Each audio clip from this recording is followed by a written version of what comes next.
Hi, I'm Sydney Ruster-Mack, and this is my presentation about Greek disaster management. The rationale and history behind Greece's organizational approach to disaster management. In 1981, Greece joins the EU.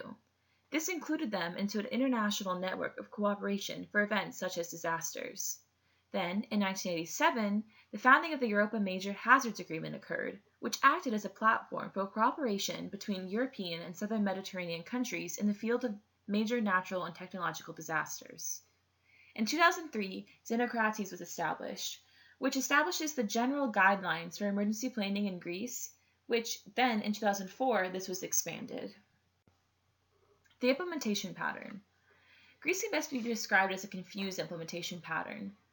This is where national, regional, provincial, and local authorities work together with local and public institutions and services, basically saying that the national government listens and sends information to lower local and regional authorities in a back and forth kind of cooperation.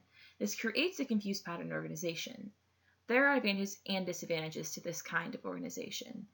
The advantages are the regional knowledge that are garnered. So those who best know about the situation share their information and help to make informed decisions in emergency situations. Though of course there's the disadvantages, where the regional, local, and national government will be unsure who should be making what action in an emergency situation, which can create a disservice to citizens. Disaster hazards and plannings.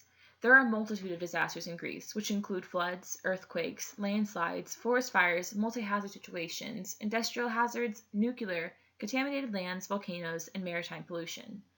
Most preparation is put into earthquakes and landslides, though forest fires and volcanoes are also major concerns because forest fires are very prevalent and volcanoes have a potential magnitude that is very large for the country of Greece.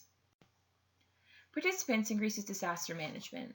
The first of these are those in the service industry. These include Fire Corps, Coast Guard, police, health services, armed forces, and the Earthquake Planning and Protection Organization, or EPO. The Fire Corps is the leading authority limited to government-sponsored organizations in the field of emergency management, meaning that in most disaster situations, they're the ones in charge. The second of these stakeholders is the volunteers.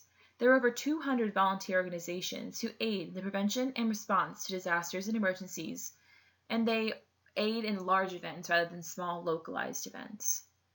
The third of these is international stakeholders. These are bilateral and regional agreements, such examples as the nuclear agreements with Bulgaria and the formation of the Standby Disaster Response Unit between Turkey and Greece.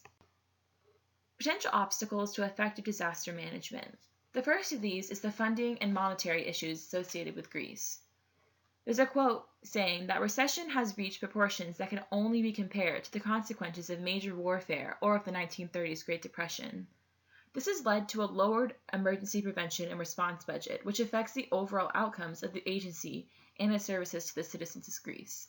Obviously, a potential obstacle. The second of these is the overall implementation confusion. The problems between the central authority, the Fire Corps, and the regional prevention and response efforts. The federal prevention is not done as frequently as the regional prevention was done before they implemented the Fire Corps as the main authority. So the response times are lower, and the services aren't rendered as quickly in more of a confused fashion for a lot of the scenarios that happen in Greece. How disasters have shaped disaster management planning and policy in Greece today. The 1986 Brades Islands earthquakes were seen as a personal citizen preparedness disaster situation. The quake shook the island for a total of 40 days. And the populace realized their unpreparedness for such an event from this, and they changed their actions in order to protect themselves and their families in the event of additional or future earthquakes. The second of these is the 1999 Turkey and Greece earthquakes, which helped in international cooperation.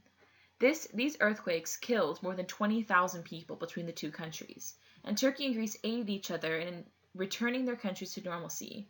Through this, they formed a joint standby disaster unit. The last of these examples is the 2007 Greek wildfires, which helped shape intergovernmental policy. These wildfires killed over 65 people in a 10-day inferno. The fires were very difficult to combat due to the terrain and steep slopes surrounding the area. This alerted the government of Greece to their need of action on the front of disaster management, which changed the structure of the disaster risk reduction platform. In conclusion, Greece has room to grow. The economic downturn greatly transformed the way in which disaster services function within the country. Overall, they are able to accomplish their mission to protect the citizens' life, health, and property from natural, technological, and other major hazards. Here's my works cited, and thanks for listening.